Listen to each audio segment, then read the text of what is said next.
Investing insights with Right Property Group, exploring trends in real estate and helping property investors gain financial security. Hello, how are you? Welcome to That's changed all of a sudden, hasn't it? Investing Insights, Right Property Group. Phil Tarrant here, one of your co-hosts. Not the Brains Trust, though. Those are the two gentlemen who are joining me, as they have done now for a number of years. Steve Waters and Victor Kumar, directors, Right Property Group. Gents, how's it going? It's going well. We giggle because of his intro every time for years now. There must be a hotline for bullied podcast hosts somewhere. If someone knows 1-800-HELP or something or other, because you guys pick on me. It's not very nice. I think it's very appropriate, particularly in this complicated property environment that we operate in with right now. Yeah, well, that we're always serious about, but your dress sense is another. I know. This is the problem. It's completely different. You don't like it. I once wore a very smart suit, and you took a photo of me. You were going to threaten to post it on social media, which I thought, again, was bullying. Well, if you actually had have thought it was okay, you would have let me post on social media, but you said, please don't, because I look like Gary Glitter.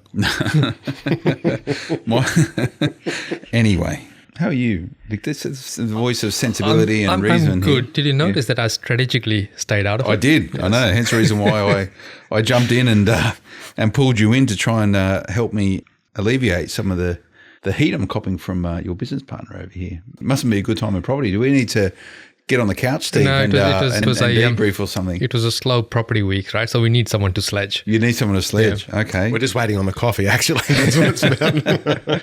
So has it been a slow property week or is it a fast property week? No, it's an amazing time, realistically. And we've said it quite a few times. I don't want to sound like that property guy. I must have said that a million times. But this is as good as the end of the GFC, which is when we first started speaking. Is it as good as it gets? If not better. It can always be better. Yeah. But when you say is it as good as it gets, it's just pretty good. There's a lot of ingredients that we're often talking about that are in that pot, which haven't been there since the GFC.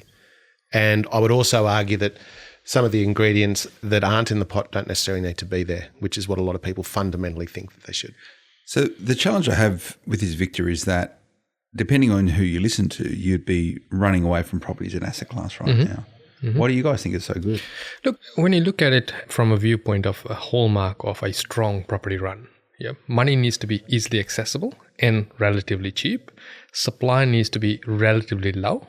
And there needs to be confidence in the market from a viewpoint of infrastructure, in terms of employment, and in terms of rents actually tracking upwards. So if you look at that, we're ticking all those boxes, right? So the government incentives that are being thrown in terms of infrastructure and employment, that's on the budget and also in different measures that they have flagged. The supply has dwindled because we're not constructing as many properties at the moment, particularly in the unit market.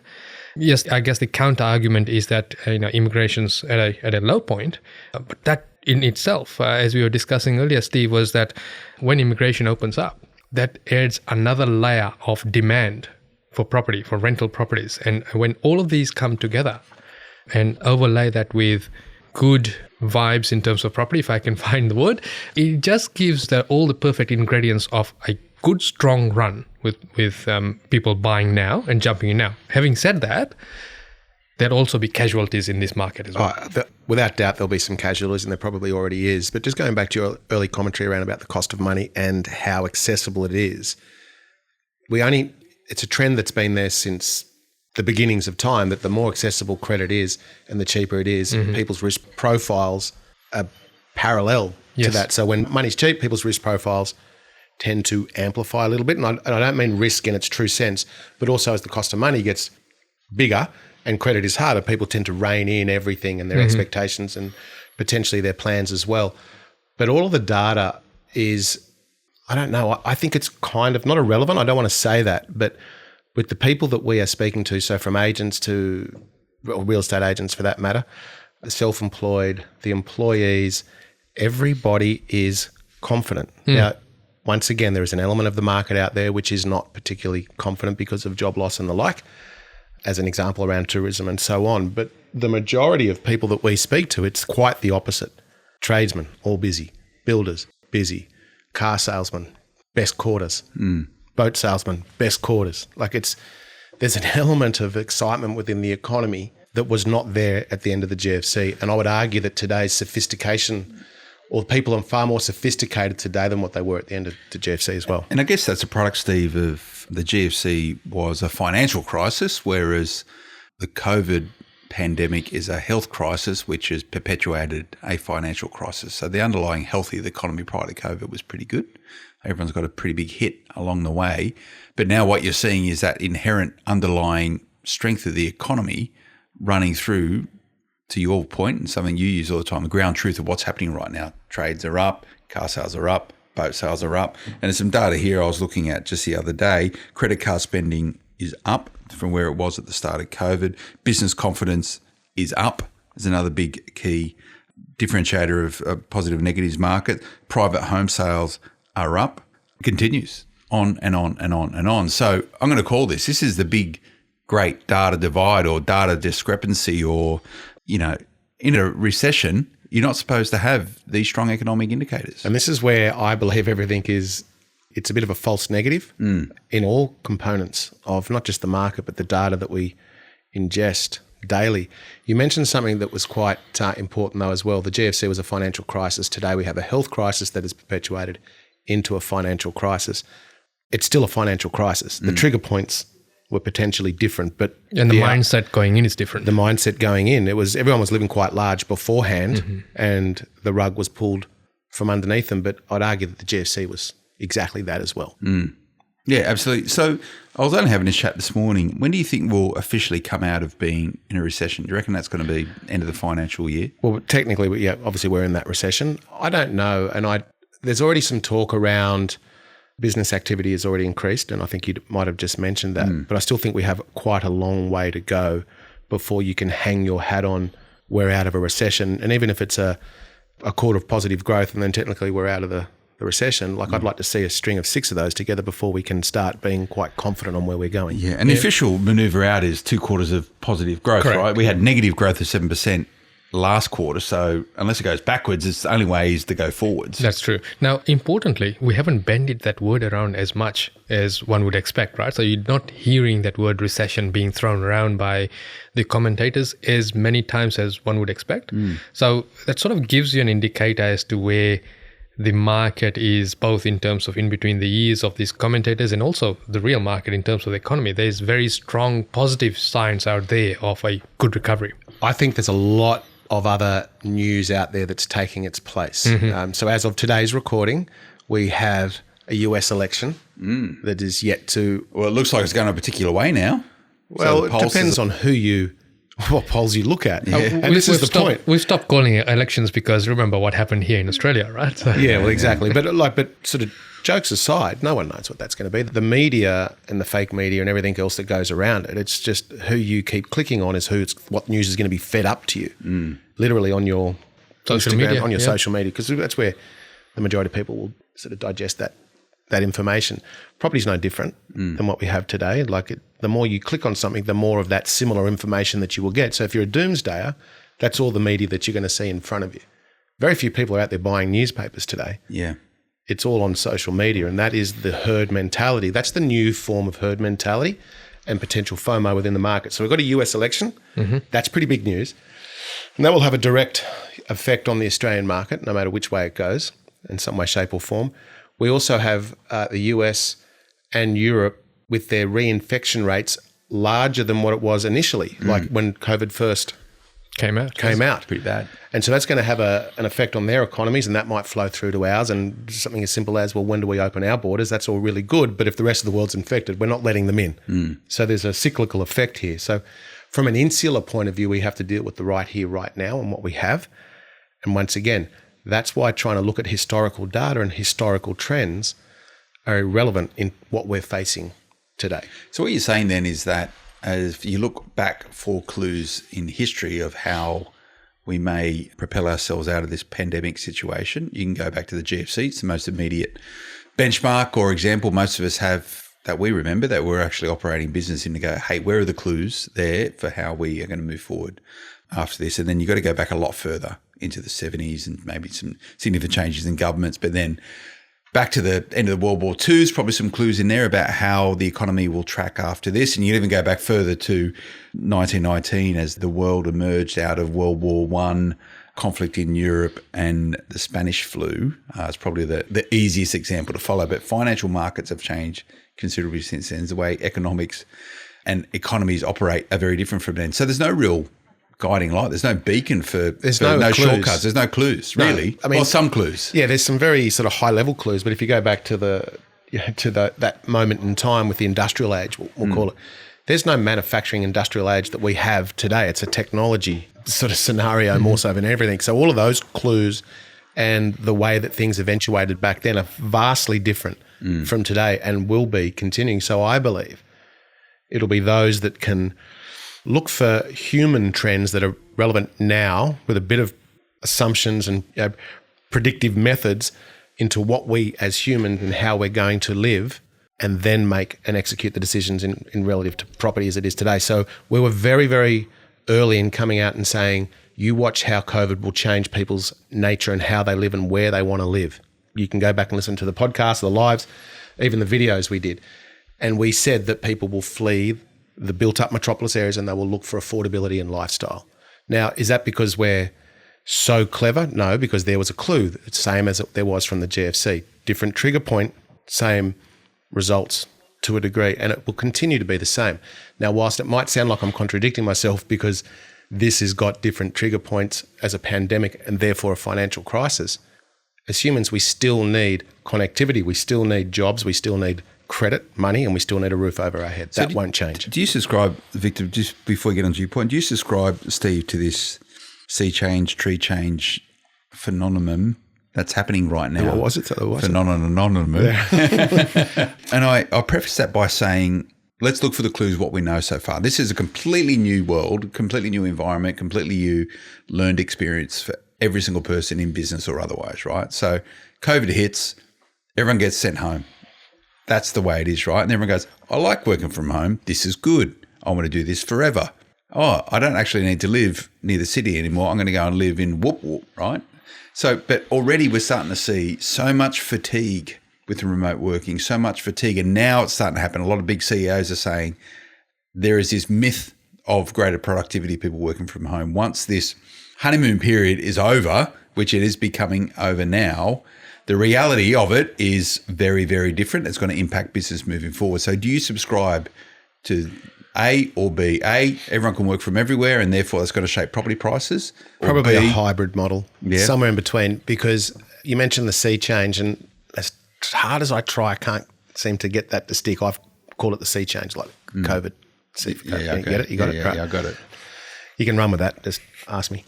But we've seen the tree change, sea change, but I believe people will take it to the extreme. So let's talk regional for a minute, and we've talked about this before, but we'll quickly do it again, is that an element of people have gone regional for that open air lifestyle and because they can work remotely. The problem with remote working is there's no culture, there's no connectivity. And as humans, we need to interact on a level of some sort. I think as employers begin to get over the COVID scenario, and as an economy, we're going to have a hybrid model of 4 at home, 1 in the office, or 3-2, whatever it may be. If you've gone too remote, you can't do that. You can't do that. You're not going to travel 8 hours back to work or 6 hours back to work. So then you have a choice. The employer, and I'm being quite general, so don't pin me on it, but the employer will say, you've got a choice now. So we need you back in the office 3-2 or 2-3, whatever it may be. You've got the choice to either quit your job and try to find work locally, and if you're too remote, too regional, there's not the work there for you, or you actually sell up or give up if you're renting and you move back to the metropolis areas. Where I think the sweet spot is, and we've been quite open in targeting these areas, is within the commutable different distances back to the CBDs or the metropolitan areas, because it is on a rail route, it is on a freeway access, it is within that acceptable distance to commute for a couple of days a week. And I think that's where the hybrid model will be. The one thing that I don't think anybody can answer is when will that happen in terms of employers saying, come back to work because we need you to, for all the reasons I said before. Because if we go down the path of Europe or the US with our infection rates, once again, there'll be no city access, there'll be no high-rise access for employees. And social distancing will be the new norm forever. Maybe, who knows? So these are where we can have guesses, because that's all it is, because there's no clues to look for going forward. Well, to my point, if you go back to 1919, 1920, when we had another pandemic, the Spanish flu or the influenza, there was no such thing as the internet then. So very, very different playing field. So it was probably and 10 most times jobs, bigger than what it was reported to be, because there was no way to get that information out. And Plus 90% of jobs were mechanical rather than knowledge-based working is what we have right now. The industrial age. Yeah. And also, we were not moving around as much back then. There were not as many flights. You couldn't be on the other side of the world in 12 hours. Yeah, that's exactly right. Yeah, so if we come back to that and what's happening on the ground today in terms of people investing, a lot of people are going to set themselves up for failure purely because they're going on immediate data, right? And they're starting to ignore the fundamentals, and they are starting to also ignore the intuitive investing. So similar to what Steve said, in terms of people making those changes going into lifestyle areas, and then the employment and the employers are then calling them back in closer to work, you'll find that there is this data abnormality in terms of there's a spike in growth in a particular area because everyone's moving in. So most of the lifestyle areas, I'd say your Byron Bays, your Cairns and all of these areas, as that trend changes, and again, we don't know when that's going to be, there'll be a shift backwards. And because these areas have gone up so much in value, it becomes overheated and inflated as it is right now. That's actually, you mentioned Byron Bay, and I'll be crucified for saying this. Byron Bay is a really good example, I believe, of a self-perpetuating market. Because people are there because people are there, and so it's built up its own little micro economy around the fact that people are there and it's Byron Bay. Yeah. That is the very risk that some of the regional areas will encounter going forward. You could almost compare them to a mining town boom-bust scenario. Yeah. West. You've got such demand in there, rents go through the roof for no real reason. So all those people, other than Hollywood stars, and let's use Byron Bay as an example, what do people do there for a living? Oh, I'm not going to get drawn in. I've got mates up there. I've got to go to barbecues with them. I don't but you know what I mean? Are they knowledge workers, or have they got jobs in the CBDs and they just like sit on their computers and what is fueling the property markets? Well, that's the very point I was trying to make, but it becomes self-perpetuating. But there's a degree and a combination of pre-COVID remote working, so from executive types, plus there's not manufacturing, but there's the self-employed component there that have to feed and cater for the local communities. But my point is that there'll be regional areas that will suffer, the subpar regional areas that will suffer just like a mining town, but without maybe as massive peaks and troughs, but certainly the trends looking forward over the next 2, 3, 4, 5, 10 years. And we need to be wary of that, because at the end of the day, it is still about jobs. Mm-hmm. It is still about the availability of credit, as you mentioned earlier on, the cost of money, supply and demand. It's complicated, Victor, and making decisions right now, I guess, for people who are looking for a sea/tree change, to sell up your house in home or whatever in Sydney or Melbourne or Brisbane or whatever, to move to the sticks somewhere, which is further than an hour and a half car ride from Sydney or the capital, 2 hours. Any further than that, it becomes a pain, right, to get to work twice a week. So depends. Selling up on the state. Depends on the state. But selling up and moving, number one, it's a big move. It's a big move, and that might be for principal place of residence people, but this is going to influence buying decisions. That's right. And when you overlay that with investing, right? So a lot of these data that's showing big spikes in areas in terms of both rent and growth, you need to still drill it back to fundamentals, because a huge number of these acquisitions are being driven by owner-occupiers, so the home buyers. So you need to be looking at it from, okay, where's the real push coming from? And you need to set that aside and look at the fundamentals of that area first, because at some point in time, you might want to be getting out of this area or, leveraging off this property. You're buying at the top of the market, you're going to end up selling at the bottom of the market when everyone flies back. Yeah, which is the analogy of the mining towns. Yeah, and it's about liquidity in the market, as we keep saying. Yeah. And typically when you need to get out, so does everybody else. And so you become part of an illiquid market. Because the trigger point's the same, right? It becomes unaffordable or unsustainable. Yeah. So our real message behind this podcast is, whilst the data is important, it's only directional, and be very careful that today's data, don't try and base it on yesterday's trends or data sets as well, because this is a different set of circumstances we have today.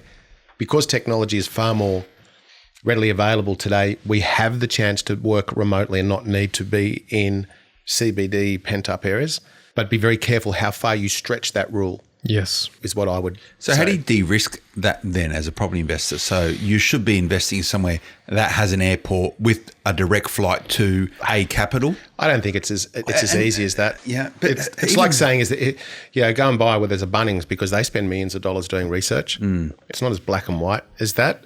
Look, I think there are some regional areas that will do very well and will continue to do so and have done so, and we've purchased in them and we've been the recipients of its growth over many years.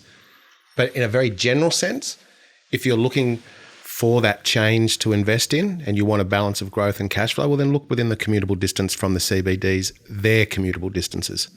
So if we're talking Sydney, it becomes a time component rather than a physical distance component.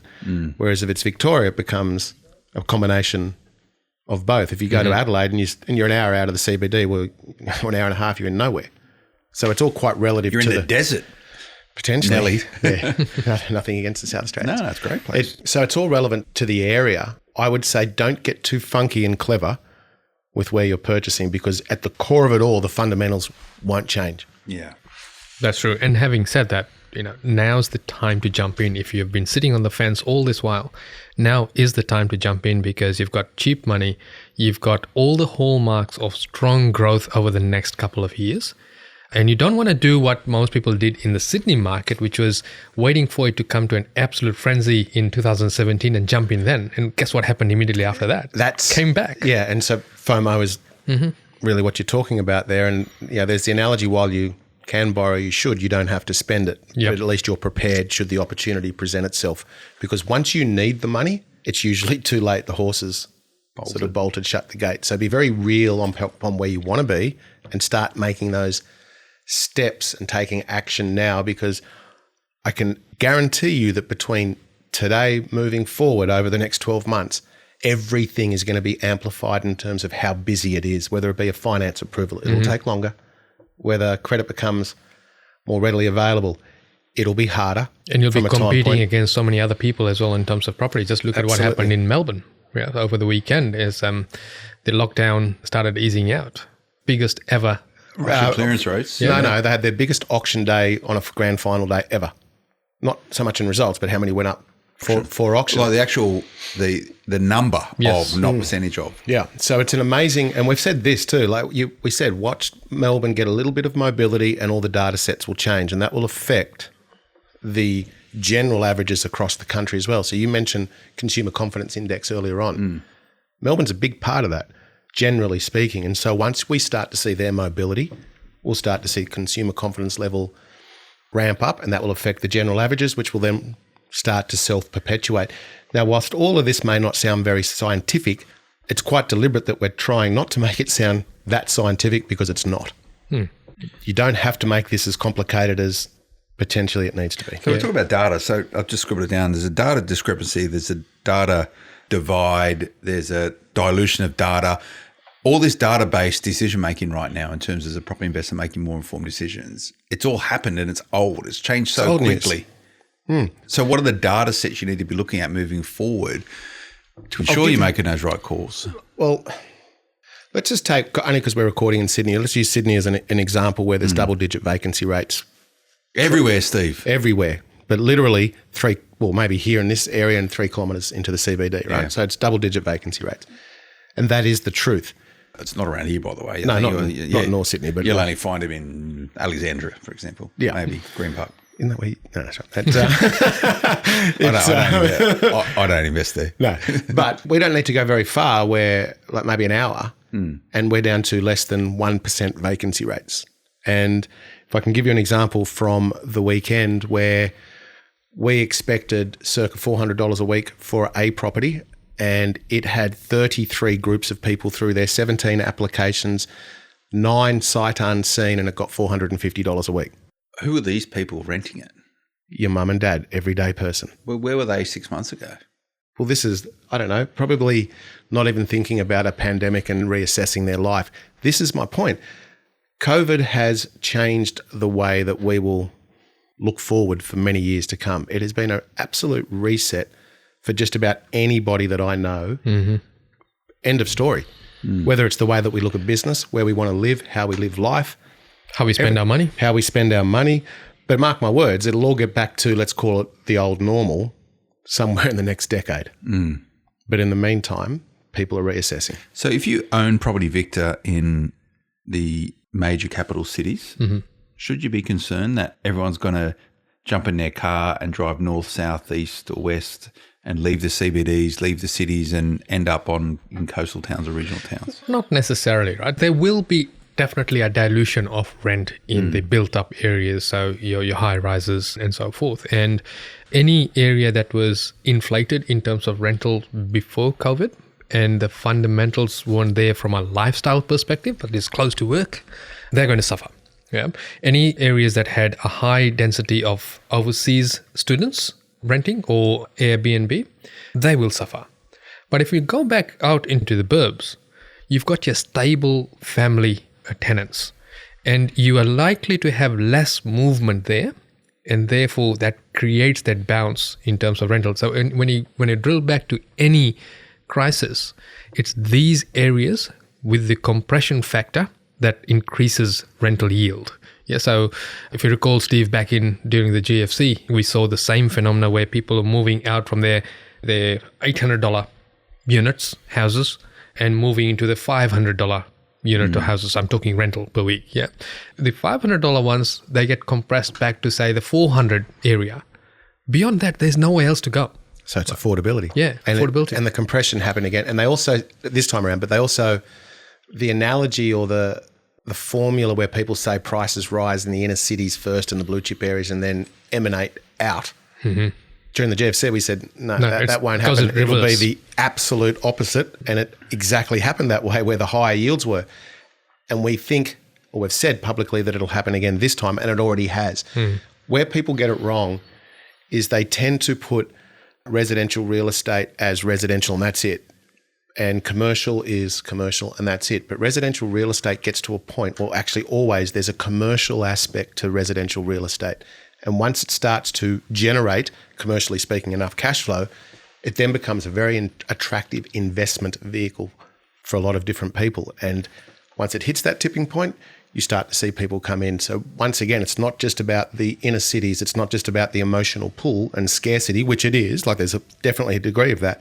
But there's also a commercial aspect as well. So is this the reason, Stephen, 10 years ago or so, when you started buying properties for me, that you bought those properties half of Western Sydney back in the day? Because we were getting 6% yields back then. And the cost of your money back then was between 7 and 8. Today we're getting 5% yields and the cost of money is between 3 and 3.5. Yeah. In fact, we're further ahead today on that spread today than what we were at the end of the GFC. It's just that the purchase price is higher. The purchase price has changed, but money's changed. So, but they can't be compressed too far, right? There's only so far rents can reduce before they just bottom out, right? So if you're operating in that space and people are under distress or need to you'll always cut costs. You'll always find that level where it becomes too attractive for people not to walk past. If you're talking about the attached stuff, the investor stock in the city. Once the international borders open and I don't know, let's take university students. You're not going to get university students that are going to live out, I don't know, in the central coast of Sydney. They're going to go back into this stuff, this attached dwelling. So it will find its level. So you're talking sort of around Kensington University for University of New South Wales, University of Sydney, UTS. So all these sort of inner city locations, 5 kilometres. Most students like to walk to. Well, they do, but it's the follow-on services that are necessary for the CBDs to operate. So it's the cafe workers, it's the cleaners, it's all of that. All and sundry. That goes into a localised CBD economy. So if there's no one there to perpetuate that or to employ or to have people in that locality, then you don't need the services and the accommodation will stay empty. So to pick up a point, you said that COVID has been a big reset for nearly everyone and the way in which we used to think about property markets has changed fundamentally. However, we've just drawn some parallels with good buying around the GFC in areas that I subsequently ended up buying with. So there's got to be a lot of clues in that, Victor. Yeah, absolutely. So they're the fundamentals you're talking about. Correct. Can you just crystallize them for me? Yeah, sure. So it is, first of all, it's the affordable corridor. So everyone's now looking at, say, paying 2.5%, 3% interest rate. You need to work it out on a 4% interest rate at the bare minimum to say, okay, when interest rates hit this, is this area affordable for me? And that becomes a tick. The other is that where your mortgage repayments is largely catered by the rental repayments that you're getting from your tenant. So that gets the other tick. And then you throw in there the ability to get to work, the ability to get to different aspects of work. So if you're working in hospitality as an example, and that's closed down, what else can you find nearby? Yeah. And then also looking at it from a viewpoint of the government, state and federal, throwing infrastructure in and also creating employment in those areas, and how does that change and shape the local society there, and how does that feed back into stability of tenancy and also stability of growth. We don't want spiking growth.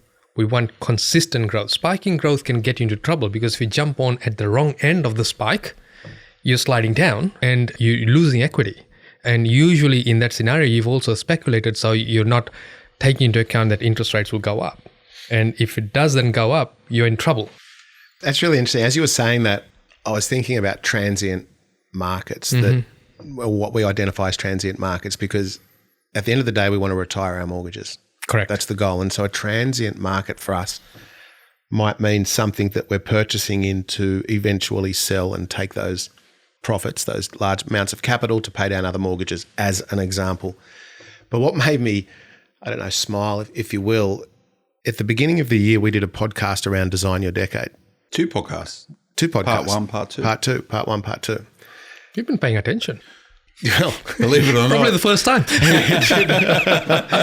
but I do actually know what's going on, Victor. but think about it. So the year 2020, new decade, how much has happened in the first 4 months of that decade, and how much more is going to happen for the next few years? What better time to adjust the decade? Absolutely. So redesign your decade. What we spoke about was flexibility in that design. It's always your decade. been about flexibility. It's got to be outcome orientated, and you change your tact along the way. Has to be. If you don't have, if the investment strategy that you choose, if it sticks you in a lane that you can't change or merge, that's a dangerous strategy.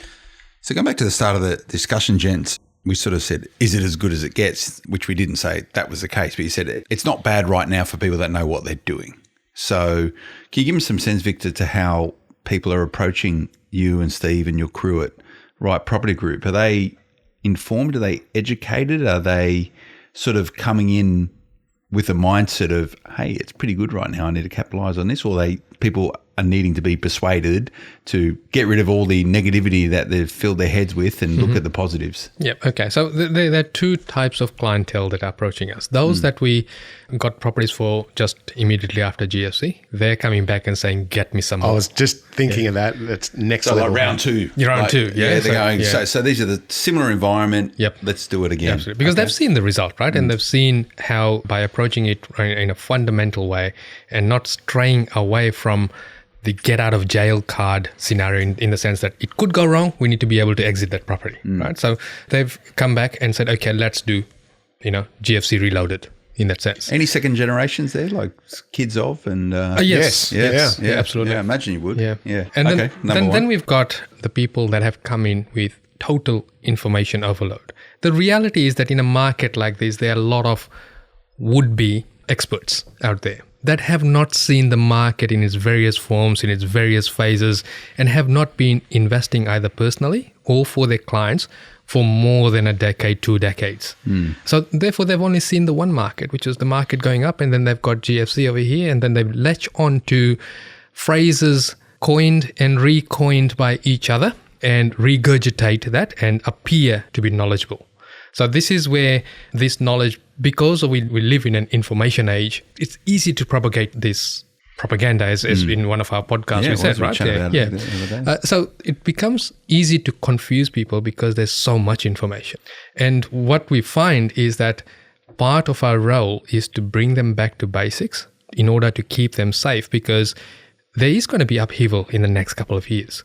And depending on how you approach investments and depending on how you set up your portfolio or where you buy and what you buy, will totally determine how you pan out over the coming years, whether you become a statistic and go backwards or whether you actually sit behind immense equity and good cash flow and have a good base of properties to move forward. Yeah, I think it's very much that, like, that's not everybody though, to be fair, that there's some very good people within our industry. Yes. Our peers. But there are some very ordinary ones as well. And it's usually around timeframes and how quick you can retire, become a gazillionaire. Whereas we know that this takes time. It does. And slow and steady wins the race. We know that we need to build out the cornerstones and the foundations so that it's strong enough to withstand the anomalies that an economy will endure from time to time. And we can't even presume when and what that will be, because there's always a crisis. I think we said that in one of the podcasts. There's been a crisis every year for as long as I can remember. It's just, how do we actually create something sustainable to buy us time in the market? And fortunately, unfortunately, because of our age, as I say with a smile on my face, we've been able to experience those big fundamental economic seismic shift type stuff, right? Yeah. And that's what we're seeing right now. Yeah. And therefore, for our younger listeners, and by younger, I'm sort of talking mid-20s, right? Like, you've gone to university and you're probably in your first job. What a huge opportunity to set yourself up. If you make hay now, and I was only having a chat with one of my colleagues here, Joe, he's 29, saying, mate, you know, you've got so much capacity right now to probably shortcut by a number of years by making really smart, informed buying decisions now when you can, with a bit of compromise to lifestyle and whatever else. You might even skip, you know, you might be able to skip a property cycle because you got in now. Yeah, absolutely. It's such an amazing, as you were saying that, I was thinking of one of my clients who, they must be 24 or thereabouts. They're on to their third property now. Not that that's the badge of honour on how many they have, but they have done everything necessary to make it happen for themselves. They've saved, they work hard, they take extra shifts. They've got themselves pre-approved to be taking advantage of opportunities immediately rather than go through the whole sort of analogy cycle, if you will.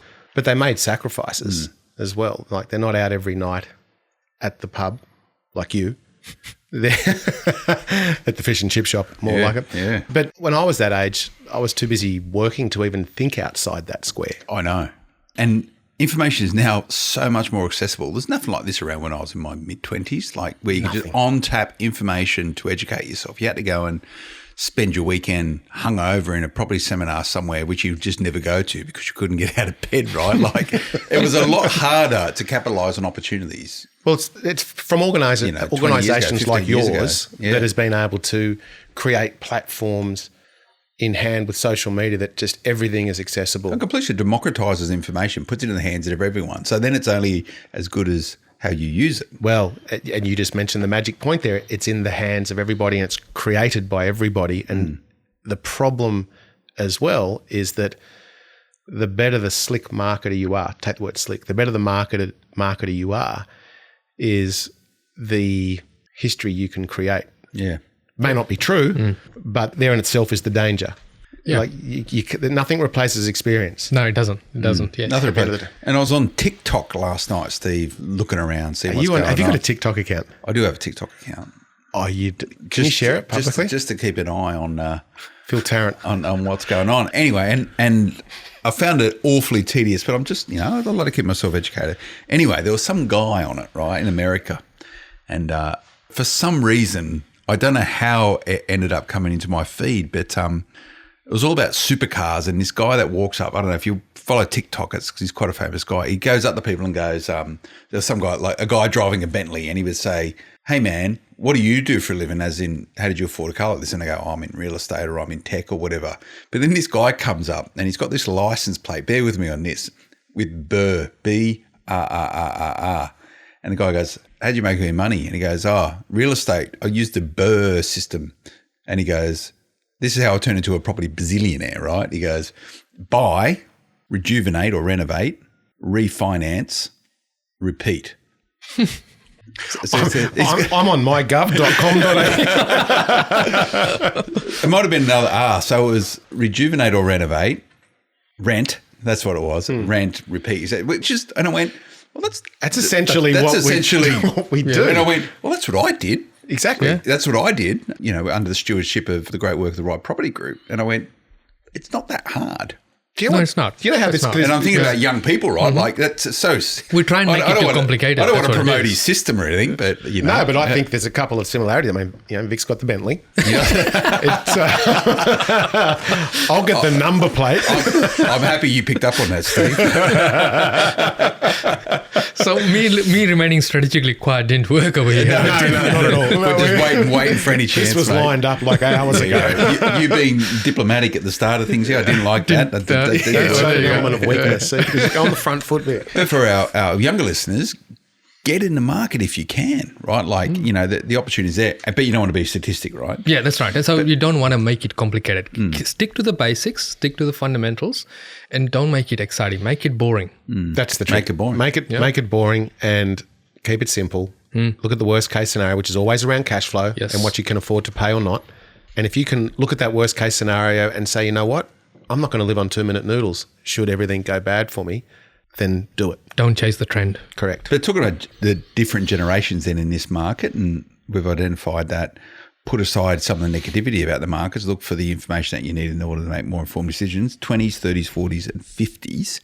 You don't get a lot of people starting to invest in their 60s. It gets a lot harder, but you probably find quite a lot knocking on your door saying, 10 more years in a workforce, I don't have any wealth, right? But for people in their 20s, 30s and 40s, is there any real difference to what you need to be doing in this market? And this is not giving financial advice. This is just in general. If we get granular, every person clearly has a different. Yeah, but if we just sort of segment it into age brackets, there is a remarkable difference on how we approach it. The portfolio is very different. Yeah, very, very different. So you mentioned like if a 50-year-old comes to us today, there is so much more at stake, dare I say it, at that age of life. You don't get another chance. Because you're running out of time. Correct. And there's usually a story behind it why they're starting at 50 as well. And that's not from a negative. There's always a story. Just is. Yeah, just is. The beauty is this, like we'll be talking about COVID and the ramifications for 1,000 years. It's like a biblical event. And I think those that, in a really simplistic way, work it out and actually take action, no matter what that may look like to you, whether it's property shares or whatever, or even just taking advantage of what's on the plate now at the cost of money and not even buying another property, just paying down your own home, whatever it looks like for you, those that actually take the bull by the horns in today's environment and do something will reap the dividends for potentially generations. So doing something is better than doing nothing, but you've got to make sure that something doesn't make you a statistic. Yeah, it's a tightrope. Yeah, but if you sit there and go to 57 seminars and you're a group member on 1,000 different Facebook profiles and each one of those have got a different strategy and a different way of doing things, and side note, there's a million ways to do things, you've got to find something that resonates with you and your risk profile, and eventually you're going to have to pull the trigger. You're going to have to do something. You can't go on doing research. No. Yeah, got to take action. Yeah. You could have a PhD in property investing and never have bought a property in your life. Until you've got hurt money, so to speak, in the game, that's when you'll learn. And you never have hurt money unless you're in the game. Correct. So make sure you don't get analysis paralysis. Something gets bandied around all the time, doesn't it? How many people come knocking on your doors with a PhD in property, as in, I've been researching it for 20 years and now it's time? Oh, I would say 1 out of 100. Okay. And that's for me. And the reason for that is that our message from a social and marketing point of view, if you will, is not that attracts that type of personality. Okay. All right. Conscious of time, gents. Victor, how would you summarise this chat? Give me the one key takeaway for Victor Kumar. Well, don't let data dictate your investing methods. Let data and fundamentals dictate it. Okay. Good summary. Stephen? Do something is all I can come up with. But it's the truth. Like Victor's, you're purchasing, I purchased last week. You should be doing something in today's. But doing something could just be as easy as calling up someone from your team going, hey, I want to chat to someone about this because I'm thinking about it. Is that doing something, or is doing something It's setting the That's a wheels in start. motion. Yeah, it's a start. So you've got to get started. You've got to set the wheels in motion. You've got to have a conversation with someone about something to see what the possibilities are. Even if there isn't a possibility, Best to know. It's best to know. Because if it is a no, you can work out how to turn that into a yes. Like if you go see a mortgage broker and go, no way you're going to get money at the moment. However, if you do this, guess what? You and Vic, you'd have the same where we've sat down with people and said, you know what, you need to do 1, 2, 3, A, B, C. And that should take you approximately 18 months. Let's put that plan in action. And it is amazing how many people actually do that. Because they've got direction then. They've got direction. And they come back and they say, right, I'm ready to go. So there is help out there. Make sure you speak to the right people to do that. Best thing I ever did in property was get started. My biggest mistake in property is not going as hard as I could have. There's a simple saying, right? You don't have to be great to get started. Yeah. But you have to get started to be great. There you go. And that's the slogan. We'll finish with that. That's Pretty deep. That was very deep because as you were saying that, I just remember you and I, Phil, catching up at McDonald's. Yeah, I remember that exactly. Yeah. Yeah. I think that's where you got started over a slushie and some fries. It was, mate. And I think the first property I bought was like 180, 200 grand or somewhere like that. North St. Mary's, and maybe 212. That was an auction. I don't know what it was. That was an auction and we were standing out the back. Yeah. And we got it. Bam. Look at it now. Got started. What's that worth today? Nearly 600 more. North St. Mary's. Yep. Yeah, great spot considering Badgerys Creek train line going through just down the back and well, that's where the station is. might get rezoned. You can already put a duplex on it. Anyway, we digress. Victor, what do people need to do if they want to have a chat with you guys? So you can sit down with either myself or Steve, send an email to questions@rightpropertygroup.com.au or just go onto our website, click contact us, and Melissa from our team will contact you and set up a time to sit down with either myself or Steve. Too easy. And I think you'll enjoy the process. Just get started. That's my recommendation. Thank you, gentlemen. Really enjoyed it. We'll remember, please, questions at rightpropertygroup.com.au. Also, questions for our Q&A episode coming up soon. So we're collecting all of them together and we'll try and get through a whole bunch of them simultaneously. I hope you enjoyed that, everyone. Thanks for joining us today on Investing Insights for Right Property Group. We'll see you again next time. Till then, bye-bye. The information featured in this podcast is general in nature, does not take into consideration your financial situation or individual needs, and should not be relied upon. Before making any investment, insurance, tax, property, or financial planning decision, you should consult a licensed professional who can advise whether your decision is appropriate for you.